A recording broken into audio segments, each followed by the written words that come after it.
একের পর এক বড় বড় বিদেশি ঋণ নিয়ে দেশকে আওয়ামী লীগ সরকার ঋণ নির্ভর করে ফেলছে দাবি করে এই সর্বনাশের হাত থেকে দেশ বাঁচানো দরকার বলে মন্তব্য করেছেন বিএনপির স্থায়ী কমিটির সদস্য নজরুল ইসলাম খান।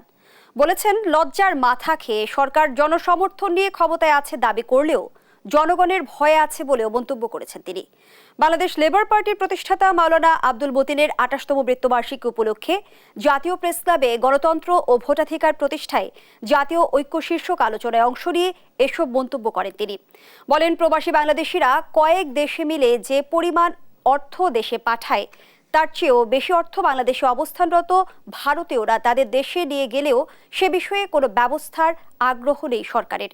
ঋণ করে রিজার্ভ ঠিক রাখার চেষ্টা আদতে কোনো কাজে আসবে না বলেও দাবি করেন নজরুল ইসলাম খান।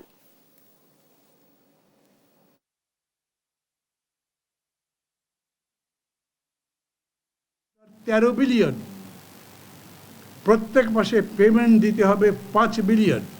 আপনি বিদ্যুৎ নিয়ে যে চুরি করেছেন, ডাকাতি করেছেন, তার পাওনা আছে 4.1 বিলিয়ন। আকুকে পে করতে হবে প্রত্যেক 2 মাসে 1.61 বিলিয়ন। বলেন তো, এই দেশ দেউলিয়া হয়ে গেছে না? প্রায় ঘোষণা করি নাই।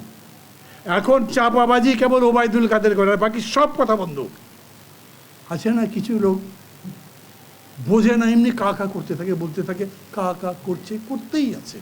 এত বেশি ঋণ নির্ভর করে ফেলা হচ্ছে যে শুধু ঋণের সুদ আর ঋণের কিস্তি দেওয়ার জন্য যে পরিমাণ টাকা প্রতি বছরে দরকার হবে, সম্ভবত আমাদের শিক্ষা বা স্বাস্থ্য বা কল্যাণমূলক যত বাজেট, তার চেয়ে বেশি টাকা ব্যয় করতে হবে আমাদের শুধু ঋণের কিস্তি আর ঋণের সুদ পরিশোধ করতে।